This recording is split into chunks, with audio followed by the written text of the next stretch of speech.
Hello, and welcome to this month's episode of Healthy and Whole. Mind, Body, and Soul. My name is Leo, and this is my lovely wife, Shani Presley. Thank you so much for joining us again. We hope this broadcast finds you well. Hope you have been healthy and whole thus far and growing in knowledge of better ways to do that. Before we get started, I always want to give a big shout out to Pastor Pastor John Heraclio Wyatt Jr. Did I say it right? I don't know. He'll get me if I didn't say it right. And his lovely bride, Sister Paulette White, who's the First Lady, who has worked to us to collaborate, to bring this show to you, to help our community become healthier, become whole in multiple different ways, so that we can all be better soldiers for Christ and better citizens in our community where we're planted. Also, we want to thank our production team. I just called him a wizard right before the show because he's doing a great job, and we thank him for all of his work and dedication. But now we're going to jump into the show. Yes. You got anything to say? You going to greet the people today? Hi, people. You see, now, if y'all know anything about Shani, she is nowhere near shy. But anyway, now, before we get into our topic, our main topic for this month is healthy aging. We're going to talk about healthy aging. Growing old, healthy aging is not just getting old. You know, a lot of times, I know in my growing up, I still hear it all the time, oh, I'm just getting old. And we all age with God's blessing. You know, aging is a blessing, but we all age, but we want to make sure that we're doing it in the healthiest means possible. That we don't only want to add years to our life, but we want to add life to those years. Yeah. You know, once we get into those upper ages, for those elderly ages, we want to still be able to give our best to our families, to our friends, to our church, to our community, whatever that age is that God allows us to see. So that's what we're going to talk about. But before we do that, it is October. And we're going to introduce a little bit about breast cancer awareness. That's right. Look, I even got on my breast cancer tie. Can y'all see that? Yes. Yeah, there we go. I got on my pink little bracelet. There we go. So breast cancer awareness. We really want to talk about this. It is extremely important. I know if any of you watch sports or TV, you've seen the commercials, the ribbons everywhere. It's not just about commercializing an illness. Mm-hmm. This is truly about awareness and how we approach this disease, because the approach is so much of the success rate when it comes to treatment. So that's what we're going to talk about. Sister Shani's got some things she wants to say first, and then we'll jump in. Really, I do? That's what you told me. Well, I wanted to say a lot of people don't believe that breast cancer can happen to them.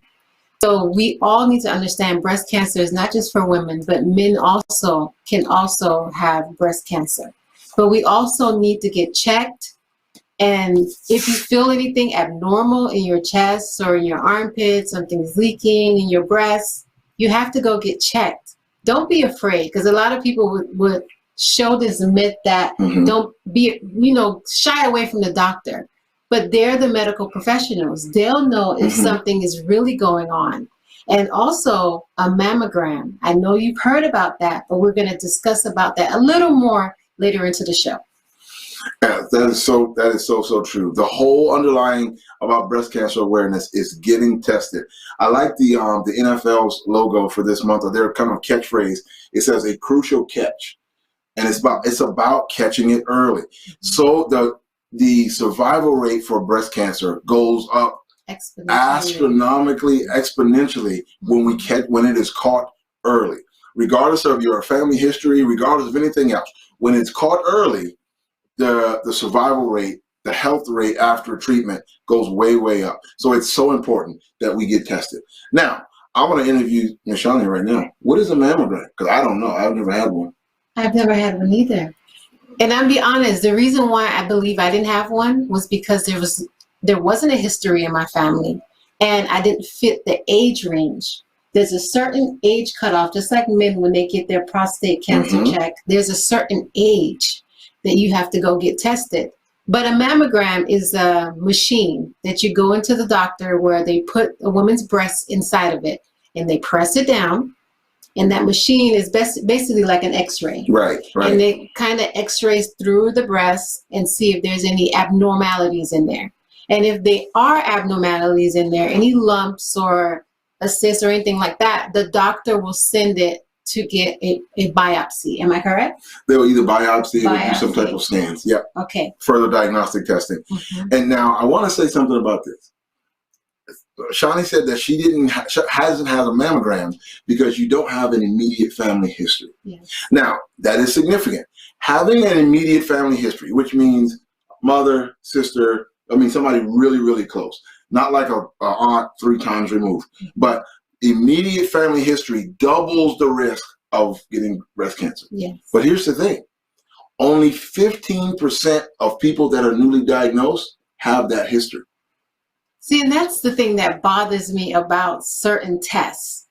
You know, you feel something is not going right and you ask the doctor and they may say, oh, it's okay. Let's just watch it. But you know something isn't right. You have to keep pressing. You have to press. 85% of all newly diagnosed breast cancers are in women or men that have no immediate family history. Now, again, if you have a family history, your risk doubles. And if you know you have that family history, report it to your doctor, because then they may be able to use exemptions to get you mammograms earlier. Yes. But that's only 15% of the cases. 85% never report an immediate family history of breast cancer. So what am I saying?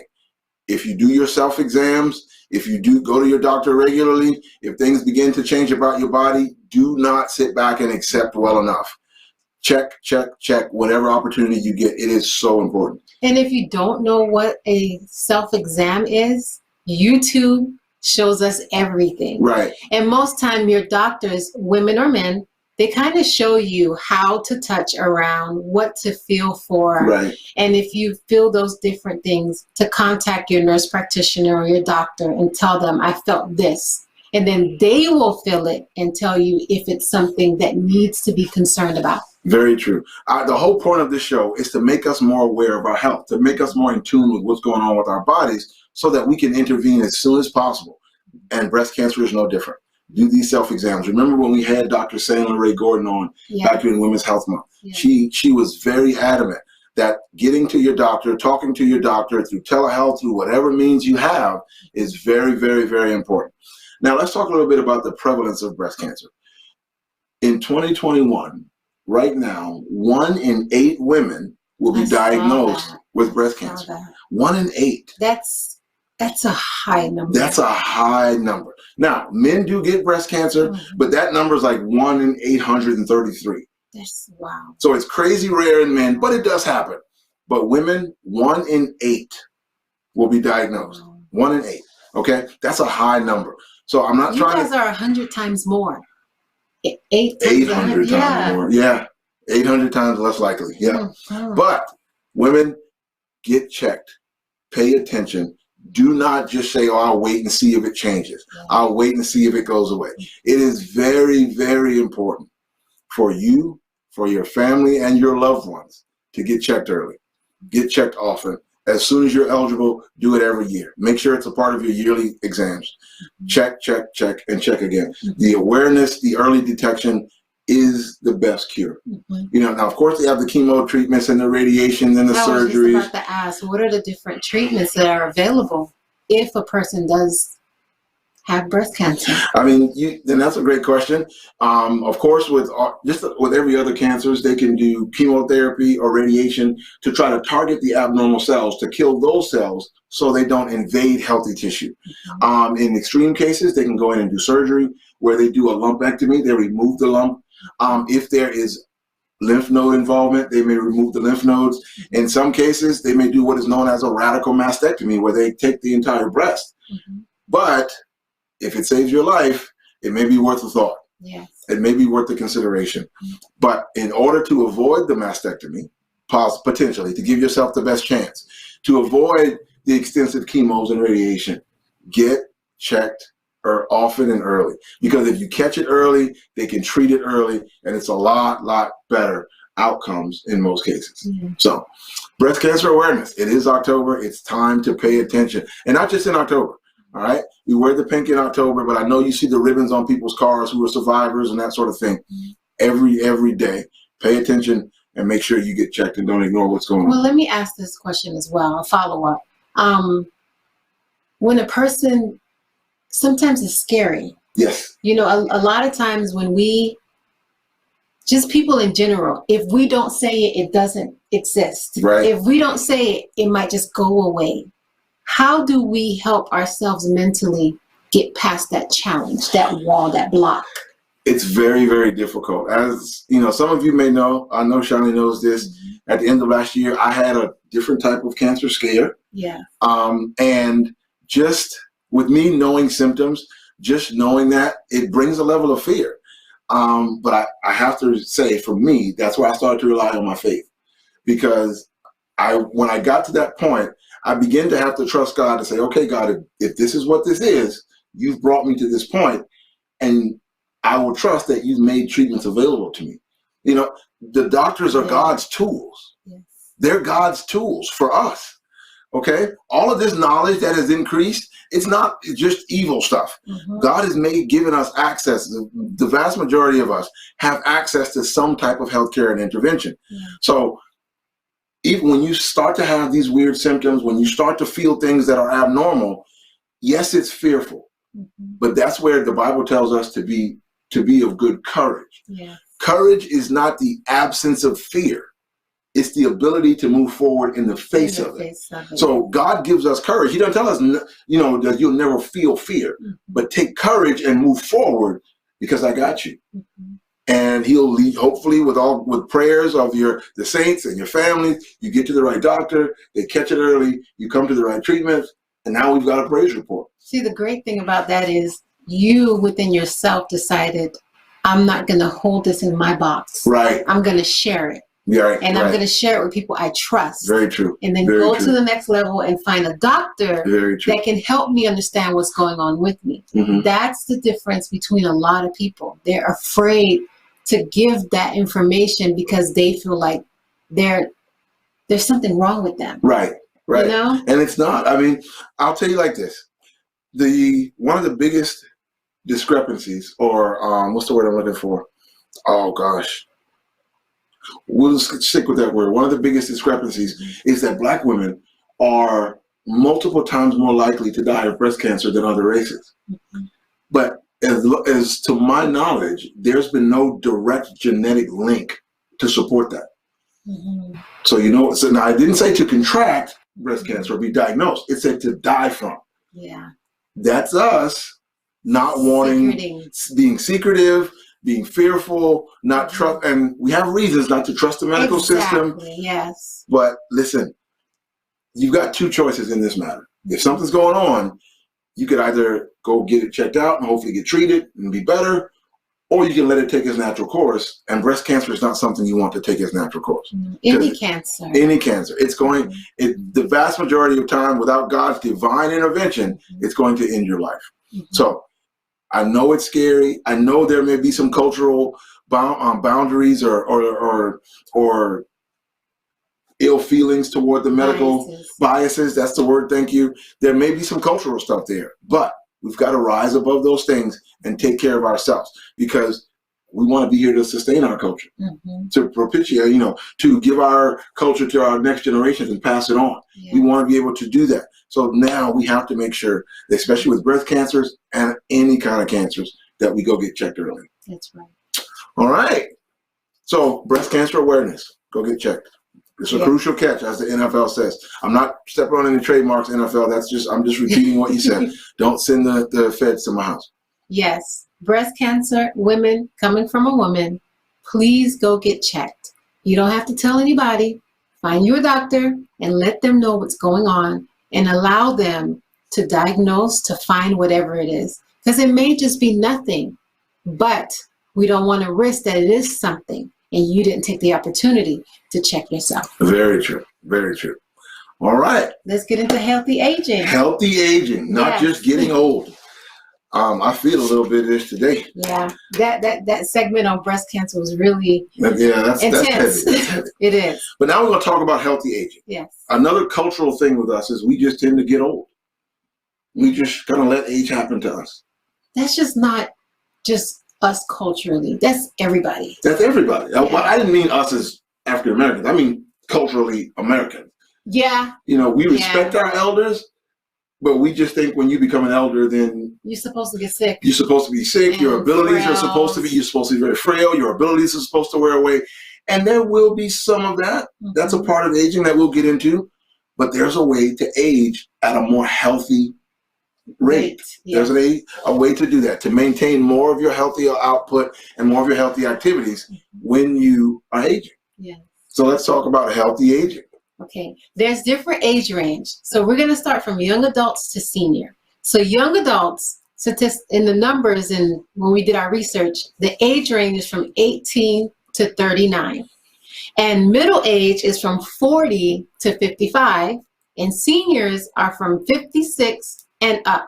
So let's talk about young adults. If you're the age between 18 and 39, let's talk about healthy aging.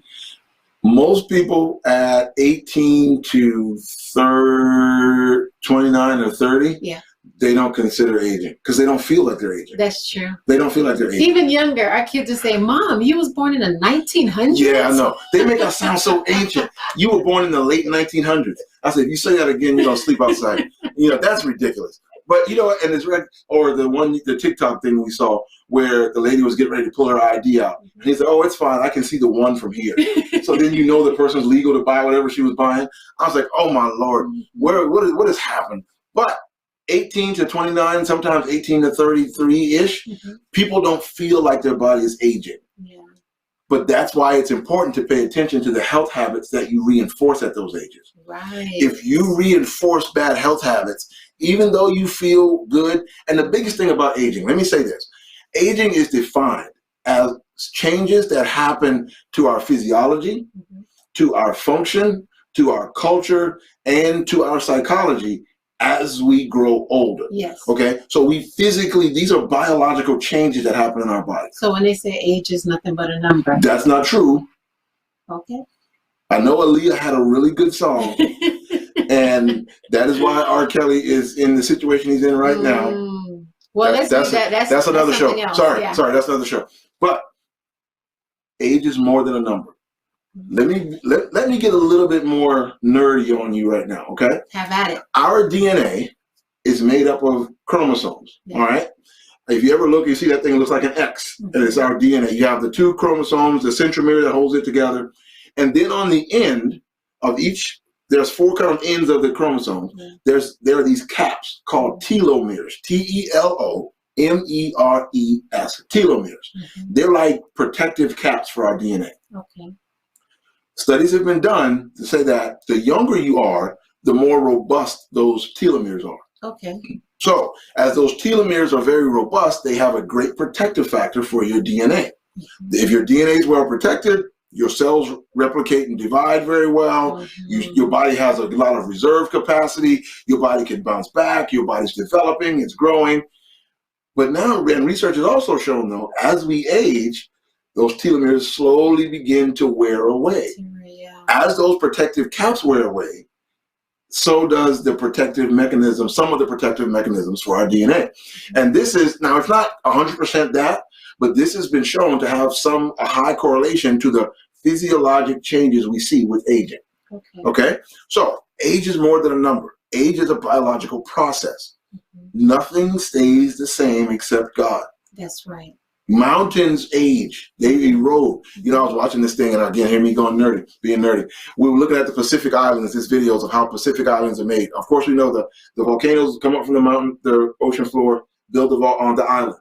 But then you see these other islands that are just basically a circle of small islands. Yes. Those are the islands that were giant mountains too, but then they eroded back into the ocean. Okay. Nothing is permanent. And the same with the way our body works.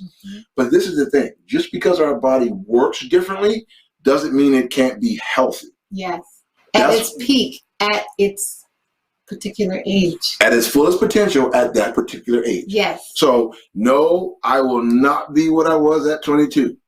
I could run around. I was run around and play sports and do these things. And we were doing backflips, babe. Oh, sleep for 4 hours and get up and do it again the next day. Yeah. Now, I go watch my kids do it, and I'm like, oh, Lord. We're exhausted. I'm exhausted watching them. So, but the thing is, what is optimal health? What should be my optimal level of functioning at 40? Soon to be 41. Y'all pray for me. Mm-hmm. Pray for me. You can't jump to you because I'm still a young adult. Because it says 18 to 39. I am 38 years old, so I am still a young adult. Oh, geez. So in your young adult age. Look, don't do that. we gotta go there. Don't be petty. My petty box is full. It's running over right now. But anyway, yes, in my young adult ages, one of the biggest things we notice with aging that changes, mm-hmm. the first thing we notice is we don't have the resiliency we had once before. Mm-hmm. Sleep was not a thing when I was a kid. Sleep was not a thing when I was in college. That's what allowed me to get through college. I can remember getting up at 8 o'clock, going to classes, going to baseball practice, coming home, studying late into the night at 3 o'clock in the morning, and then doing it all over again the next day. And yeah, when I slept, but I was never just felt like I was breaking apart. Okay? Talk about it as it pertains to a man. And then I will talk more about as a woman for me. Well, as a young adult, it didn't really affect me. I was able to work out. I built muscle. I was in great shape, even though my sleep patterns weren't great. My diet was definitely not the best. I still was able to do it because my body had a lot of resiliency, a lot of reserve capacity in that early young adult stage. I noticed when I started getting to 32, 33, 34, that things that the resiliency, the ability to do things and it seemed effortless was not as readily available to me. Yeah. I could still do those things, mm-hmm. but for me, it felt like more effort. There was a perception that it was more difficult to do. Mm-hmm. That's normal, mm-hmm. okay? Your body's changing. The connective tissue in your body, your ligaments and tendons, they're not as elastic as they used to be. You're right. Okay, mm-hmm. So when you move your muscles, they feel different because those ligaments, especially the tendons, there's small organs inside there that tell your body what position those muscles are in. Yeah. As those tendons change, so does the sensation from those ligaments. Yeah. So now the way you perceive your body is starting to change. Mm-hmm. But still, I was still able to function at a high level because I was being active. Keep going. I started to refine my diet. I started to change what I ate, what I drank, what I did and didn't do. And then at 35, I could still function at a high level. Mm-hmm. And then one thing after another. So as you age, especially in that young adult age, the biggest thing is establish healthy habits. Mm-hmm. Because yes, your body will bounce back very quickly, but if you don't establish those healthy habits, that once that reserve capacity is gone, you're going to suffer consequences later, and now you're going to be in trouble. Mm-hmm. So, but from a woman's perspective, mm-hmm. what do you think? Well, when I think about my process from 18 to now, I was like you. I ate a whole bunch of whatever I wanted. Oh, man. And my coach would tell me, you keep eating that bread. You see these hips I got? You're going to have them too. And I used to look at her like, whatever. Well, she told the truth because I have them too. But for women, that's kind of the age range for childbearing. Yeah, it is. So our bodies start to change chemically, hormonally, mm-hmm. and we become more nurturing. Some women right now that haven't had children yet are like, my clock is running out. My clock is running out. Very true. But like this time, our minds change. The way we look at things change. Mm-hmm. Our physical bodies start to change. Mm-hmm. And some people say, you're going to start gaining weight and you don't know why you're gaining the weight. Right. Your lifestyle change.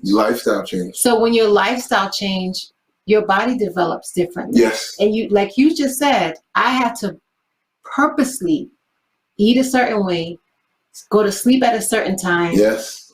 Listen to certain things. Yes. Watch certain shows to make sure mentally, physically that I can develop in a way that I can continue being healthy more and more each year as I grow. Very true. Very true. So yeah, but I had 4 kids. Yes, you so did. My body has definitely changed. And it's and this is what I want us to. One of the takeaways for aging: your body is supposed to change. Mm-hmm. How can we be as healthy as possible as those changes come along? Mm-hmm. Now you talked about that's young adult. Now you get into 40 to 56, middle age. Mm-hmm. This is where most people begin to say, "Well, my metabolism has just slowed down." You said in the show that there was a scientific study that said that metabolism don't change. Not until around 60. But greater than 62 is when they began to see statistically significant decline in the rate of metabolism. So what's changing? You just said it. Eating. Lifestyle and lifestyle. Yeah. Everything that goes around lifestyle.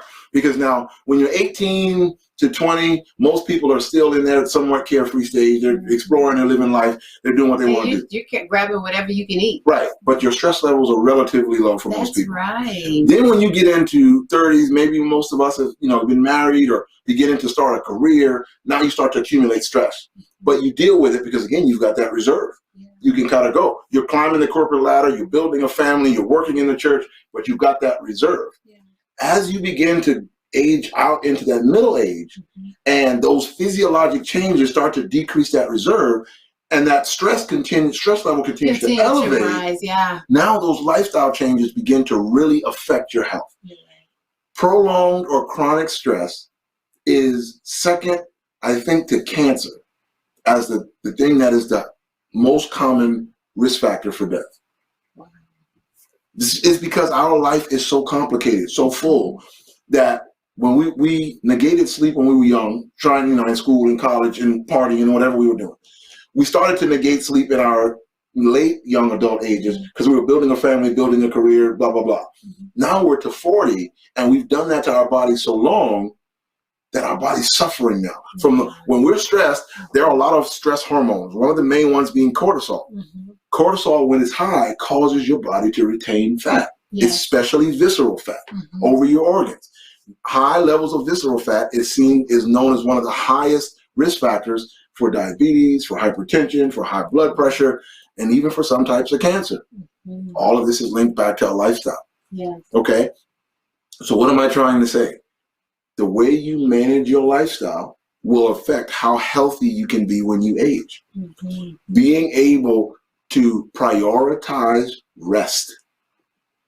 I know the promotion looks good. I know the raise is promising. But if you get there and you've not rested in 10 years and your body begins to break down, what have you really gained? More chaos. More chaos. Now, again, I will never tell anyone to bail on their ambitions, but do it systematically. Be smart in your approach. If we rest and age healthily, we can enjoy the fruits of those labors and the blessings of God rather than getting them and then we're just paying medical bills with all of our increase. We have to age healthy. So now we're in middle age. Okay, that's you, baby. What? Why she want to do? Y'all pray for me because she's making fun of me, but it's okay. I am not making fun of him. Don't worry. But folks, you have to be honest. When let's say it's your parents, you're young. If a young adult is watching this and you looking at your parents, you remember when you were young, you could run around and your mom and dad used to run with you and everything. And then as they got older, you're like, Mom, can we go to the store? She was like, baby, I'm tired. I don't feel like going today. You start to see the change in them. You may not realize it, but that's something to pay attention to because you yourself need to be aware that, am I doing the same patterns that my parents did? Right. And that it might affect me. I might end up like this. I'm not saying anything wrong, but it changes. It does change. And since we've been married, we've both seen changes in each of us. Yes. And again, that reserve capacity is not there. It's not, you don't bounce back as quickly. Now, I'll use me as an example. 40, will be 41 in a couple weeks. Career, family, church, community involvement. There's never any no cycle break of in stuff. there.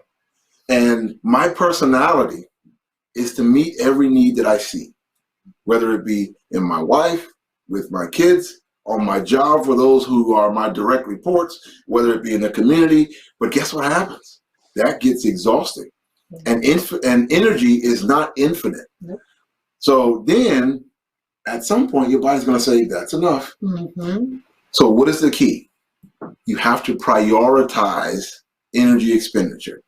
You have to prioritize what you do with your energy. And a lot of that energy needs to go into maintaining your health.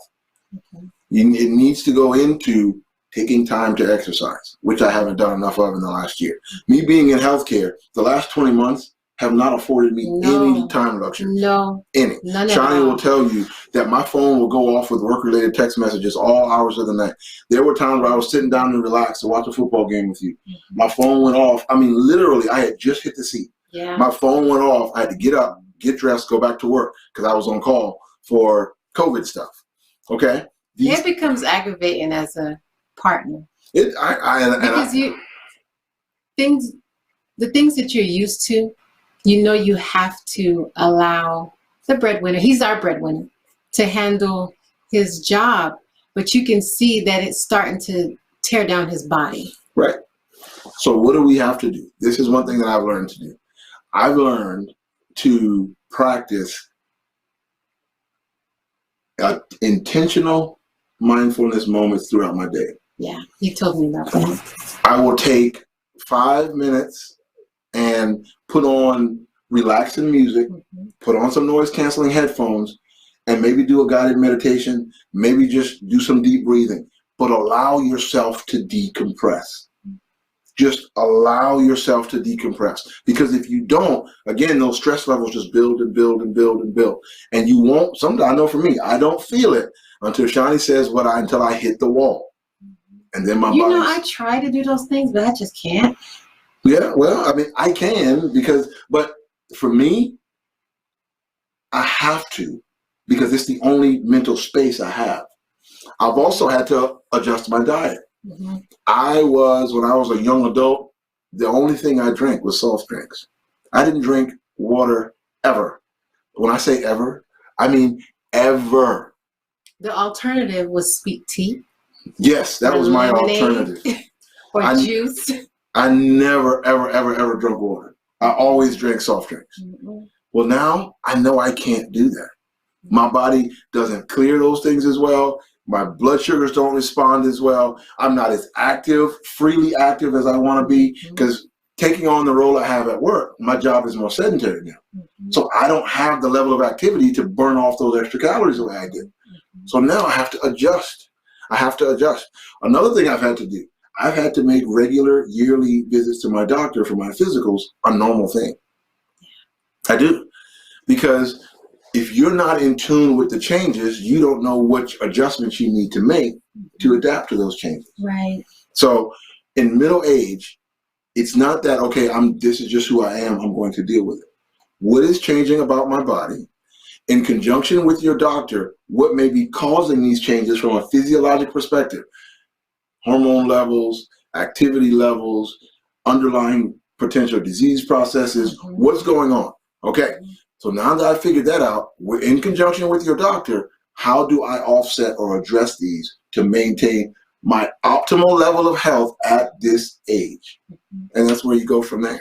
And you got to take baby steps. A lot of times we look at people and they look like they went from 0 to 100. Right. And you're like, I just saw you like a month ago. How did you become this amazing thing? Right. But they were taking baby steps to get to the goal that they needed to get to. A lot of people don't tell people what they're going through. Right. But true. You have to take baby steps because if you make big goals and try to accomplish those big goals, that's an easy way to fail. Very true. Very true. So you want to make sure that you start the process, that you start paying attention to your body, getting direct advice. I remember a commercial that I heard on the radio, I think, or maybe I saw it on TV, where this woman went into a restaurant and had all these specific things she wanted on her meal. She went into a shoe store and had all these specific questions. Then she went into her doctor and was silent. We have to ask specific questions.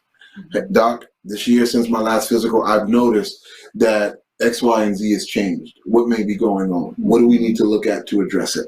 Ask specific questions.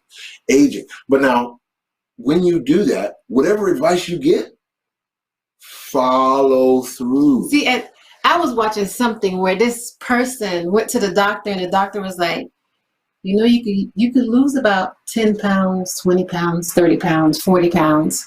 And it's like they were listening, but they were like, so you're trying to tell me I'm fat. Right. Right. No, he's trying to help you be healthy. Yeah. And doctors are very straightforward. Yes. And they tell you exactly what you need. And it may be difficult to hear, but you have to take that advice. Right. And start taking the steps to start changing who you want to be in the future. Right. Do it for your future self. Mm-hmm. Do it for your future self. Yeah. Now, here's one of the most difficult things for people as they get into middle age and they start to notice these changes, these lack of resilience, these decreased energy levels. Sorry. Let me jump back. We wanted to talk about premenopausal. No, we're not there yet. Okay. Sorry. We're not there yet. Decreased energy levels, decreased activity levels. We start to notice these things. Mm-hmm. One of the first things we do is think, well, that if I'm more tired, if I don't have the energy, I'm gonna just do less. Mm-hmm. That is not the answer. That's the actual opposite of what you need to do. Let's say that again.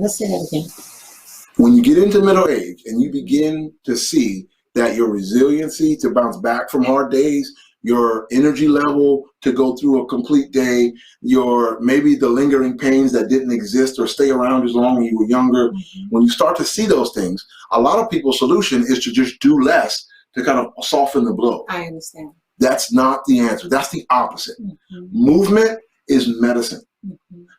I'm a physical therapist. Movement is medicine. At any age, your body was designed from the time you were born to move. Yes. Move. Every little bit of increase in movement pays dividends to your health, your joint health. If you're having a lot of pain, muscle pain, joint pain, don't stop moving. Mm-hmm. That's what we in the therapy realm call the pain cycle. Mm-hmm.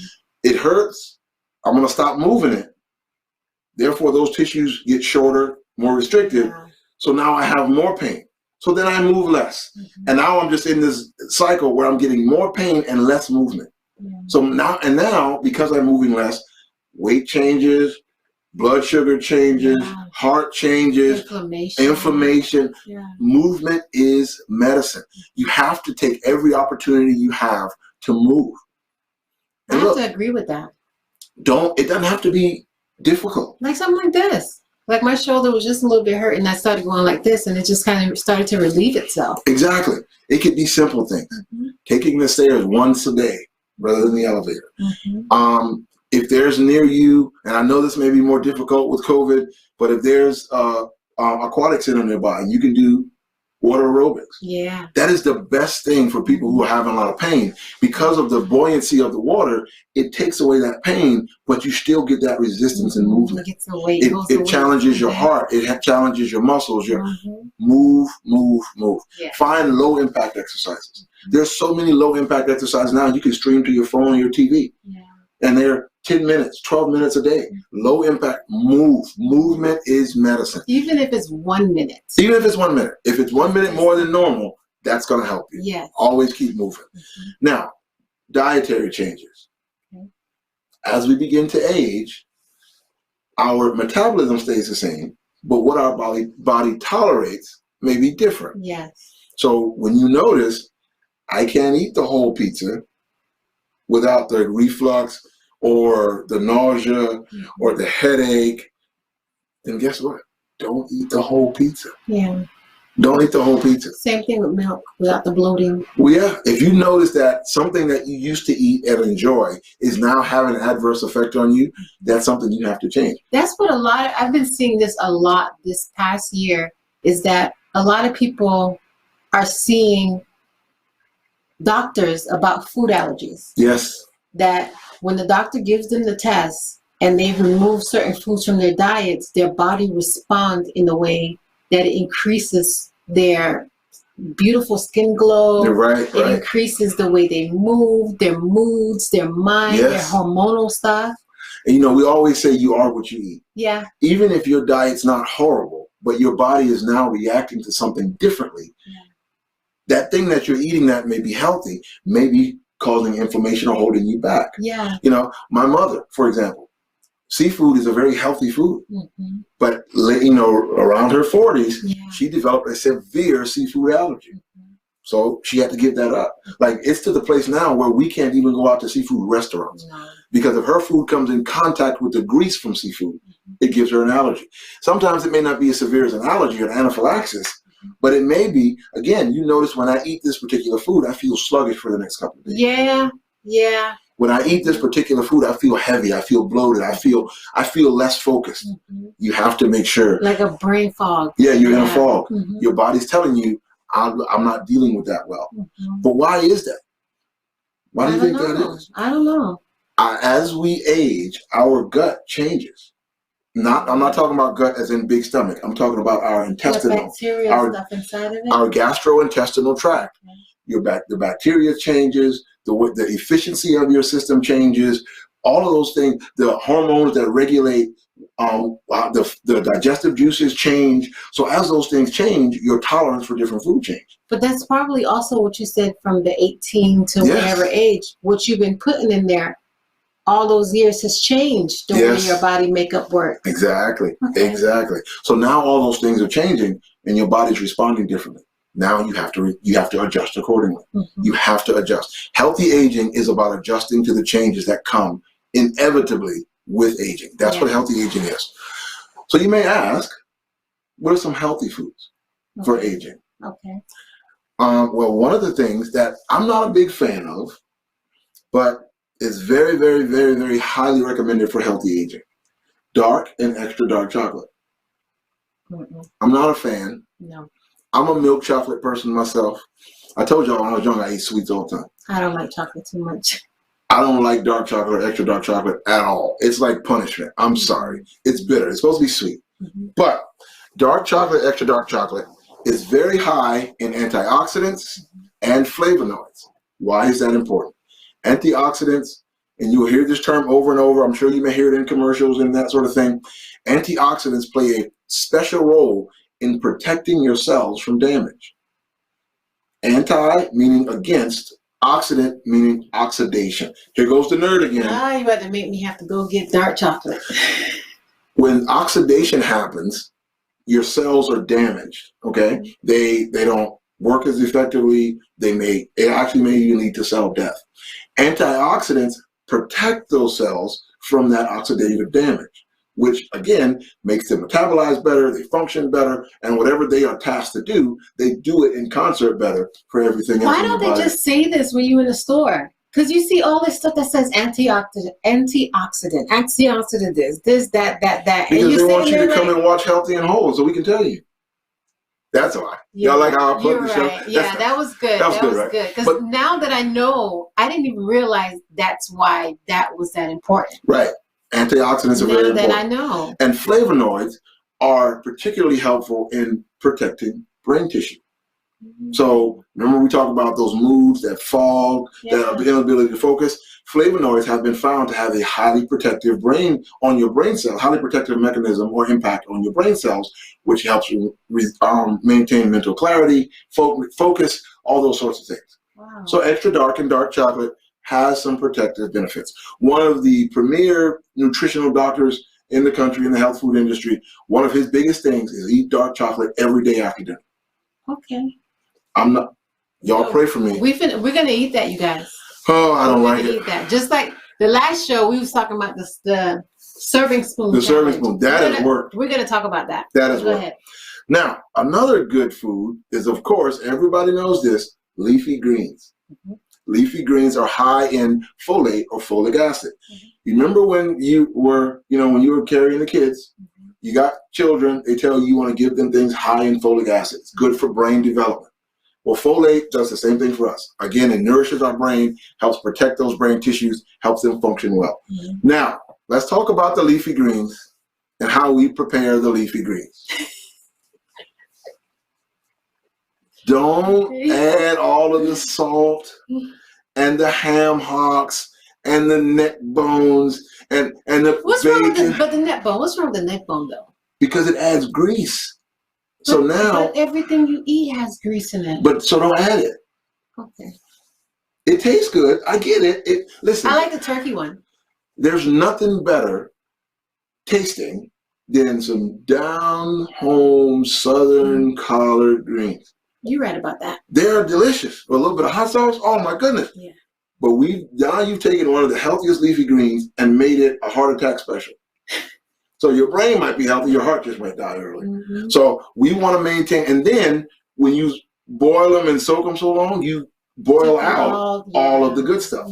So what is the best way to eat leafy greens? Steamed. Steam them, season with a little bit of salt and pepper, maybe some other kind of marinade. Steam them, boom. And look, another reason steamed vegetables, even if they're prepackaged, are good for you. Steamed vegetables, as soon as they take it from the farm, they freeze it. Yes. So all of those processes at the height of that nutritional value is still maintained. So steamed leafy greens are very, very good. Fresh, if you can, that are prepared right with steam. If not, steam them in the bag and they're good to go. Okay. All right, the next one, berries, strawberries, blueberries, blackberries, raspberries. Again, high in antioxidants, phytonutrients, fiber, vitamins, and minerals. But I gotta tell you this too. What? The dentist says it's not really good for your teeth because of the acid. It's not really good for your teeth if you don't brush your teeth regularly, or at least do a mouthwash afterwards, because that way you remove the acid from your teeth. So that's now let me get off of that. I just want that. That's true. That's a very good tip.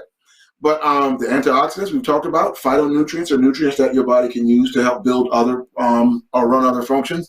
Vitamins and minerals we know about, and it's a natural source of vitamins and minerals. One thing about vitamins and minerals that you buy in the bottle, they are processed. They are contained. They have fillers. They have preservatives. They have some kind of compounding agent. So they're not natural. When you eat berries, your body naturally absorbs it. The other big thing is fiber. Fiber is very good to maintain a healthy gut. And maintaining a healthy gut is imperative for brain function. All right? There's something called the gut-brain connection. If your gut is healthy, the bacteria are doing what they should do, your gut's clear, then your brain can get the nutrients it needs and it can function well. All right? And then finally, the last two, turmeric with black pepper. Okay. And in moderation, fermented foods, yogurts, kombucha, things like that. Okay. Now, if you ever start with the fermented foods and notice a lot of bloating, back off. Okay. But you can do some of that as well. But all of these things offer lots of protective mechanisms, lots of uptake of nutrients, and lots of ways to keep your gut healthy that then support healthy aging. All right. So now we're in middle age. We're eating right. We are adjusting as we go. We're talking to our doctor. Now we hit senior. We're coming up to senior. 56 plus. Now you have a particular question about this. Premenopausal and menopausal. Now, this is, of course, specific to women. But as those reproductive years start to wane away, your body begins winding down those reproductive hormones.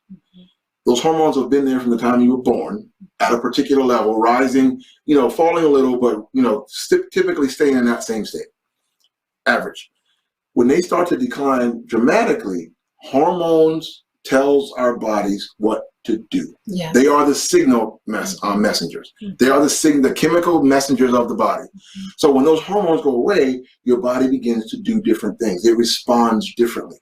One of the main things that people talk about with menopause are the hot flashes, premenopausal, menopausal, or post. Well, what's happening as those hormones ebb and flow, they cause your body to react. The pituitary gland is the one that helps, is kind of the thermostat for your body. So it responds, it's sensitive to those hormones. So as those hormones come and go, your body may be hot one minute, cold the next.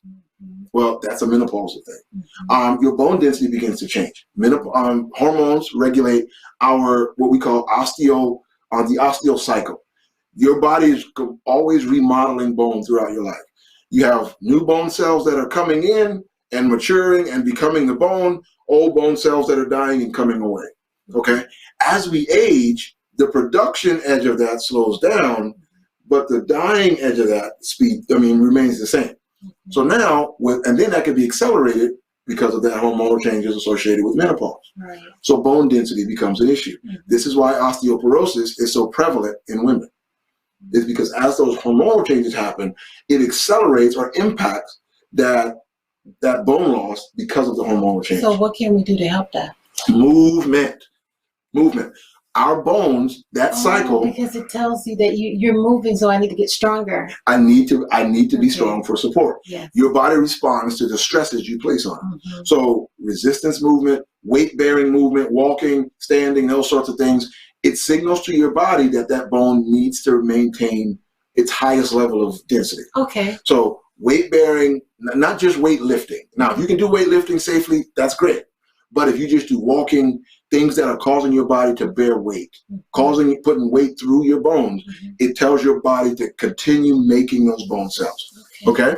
So, other things that happen. We've talked about the bone loss, we've talked about the hot flash and the hormonal changes, but now you start to see the weight gain. You start to see some of the thyroid changes. You start to even see mental and mood changes. Yeah. Again, this is all hormonal. Now, this is where you need to really have a talk with your doctor. Yeah. What is going to work for me? What for you? Not what worked for Betty down the street. Because if Betty went and said, hey, well, I got this and it worked perfect, don't go ask for that because your body's not hers. Yes. Go to your doctor who has a history with you, who knows your blood work, who's been coaching you through all these aging changes we've been talking about, and say, these things are really impacting my ability to function. How can we treat them? How can we manage them? You're not going to get away from it. It's a normal part of aging, but how can we manage them, right? Excuse me. And then as you begin to manage them, now you will hopefully begin to integrate those treatment strategies, managing strategies, and regain some normalcy to your life. Yes. So that's the key. And now for seniors at large, the biggest thing is don't rust out, wear out. No, that means. Don't rust away, wear away. What does that mean? Don't stop going. One of the biggest mistakes seniors make is they begin, just like those in the 40s, they begin to stop doing things because it requires more effort. You may not, excuse me, you may not be able to run the mile, walk a half. You may not be able to jog up the steps, walk up. Because when you stop doing, especially in those senior ages, your body's reserve capacity is much more restricted. And it's going to revert to the simplest way of doing things. Your body's an economics machine. It's going to do what is the most convenient. So if you give it the path of least resistance, that's where it's going to taper you off. Whatever you are capable and able to do safely, continue. Not just physically, mentally. Mentally, yes. When you retire, don't just stop thinking. Find something mentally stimulating to do. Find something that will occupy your time. This is your time not to just not do anything. This is your time to do what you want. What you wanted to do. Because if you're retired and you've got income coming in and you don't have to answer to a boss directly, go find something that is really fulfilling to you and apply your mind. Because a mind left unapplied, those brain cells start to wind down. Those hormones, those activities, those neurons stop firing. Those synapses become a little less active because you're not using them. So mentally, stay engaged. Physically, stay active. And all in all, stay engaged with your healthcare provider. Yes. As changes come, adjust. And you can know you won't be at what you were at 20 or 30 when you're 75 or 65. You won't be the same. But you can be the best you at those ages that you can be. Yes. That's what healthy aging is about. It's about what is the best version of me at this age. The demands of my life, my desired function, how do I get there? With the help of God, with the help of my doctor, and with the help of my family members supporting me. Support, yes. That's what healthy aging is. Well, that's it, folks. That's it. That's all, folks. That's all, folks. Now, time for our daily wellness tip of the month. Let's talk about let's go back to our serving spoon. Serving spoon. Did you guys do the serving spoon challenge? I tried to incorporate it with one of my close friends, but she was like, "This is not enough food." Yes, this is not enough food. So if you didn't watch the last episode, what our daily tip was that month was typically when we cook with a prep spoon, we tend to use that spoon to measure out portions. That's the big spoon. The big giant spoon. Yeah. Or what we call the cooking spoon. The cooking spoon, right? Correct. But what we decided to do is instead of serving portions with the cooking spoon or the prep spoon, actually get a serving spoon, which is a lot smaller, and use that to put out our portions. And I've noticed the difference in our bodies in the house, but no one complained about the difference in food. No, they didn't. We didn't even realize it. Like the kids, I was giving them 2 of the serving spoons, and if they wanted more, they would go back and get more. But after they ate that meal, they were done. They were done. Mine, I was giving them big spoons, and they were like, I want more. Yeah. But now I started giving them a smaller portion, which children are supposed to eat a smaller portion anyway, right. They were done. And then we started doing it with ourselves. I know for me, the good news is I lost 11 pounds. Yeah, I've lost, for various reasons, 18 pounds. Yeah. It wasn't just because of that, but 18 pounds. And that was 2 months ago we did the show about that. Yeah. 18 pounds. And I also added lifting weights onto my regimen too. But I've noticed that it's amazing how your brain will condition you to expect a certain thing. When you put that, when I would fix my food with the cooking spoon, there was at least 1, 2. So now I've got 2.5 times the amount I was supposed to have. Yeah. Serving spoons, I might do 1, 2 visually because I see it's less. I might put 3, but it's still 50% less than I was eating the last time. Yes. So if you haven't done this yet, go to your nearest store, Walmart, Target, wherever you shop, and buy serving spoons and use that to prepare your food. And the other thing is, you have to cook at home to do this. You gotta cook. But you know what? People can do it with food that they buy out. Yeah, that's true. You can still use the serving spoon. Yeah, so if you go to Olive Garden or Chipotle, take out of that bowl. Don't do what I first did when I went to Chipotle and eat the whole bowl. I realized with the Chipotle bowl, with our eating habit changes, 3 of us can eat out of it, or 4 of us. Like I would eat, Christian would eat, and the twins would eat out of that one bowl. And me and Trey would share one. Yeah. Right. So that's our daily tip. We're continuing with the serving spoon challenge. Keep going. Leave some comments and let us know if you've done it. And we will see you next time on Healthy and Whole. Mind, body, and soul. Thank you to the 265 Church, to Pastor Wyatt and his wife, Sister Wyatt, to Brother Morrison and the production team, Sister Morrison, for the beautiful flyers and thumbnails. Thank you all. We'll see you next time. Take care and stay healthy, stay whole in mind, body, and soul. See you next time. Bye-bye.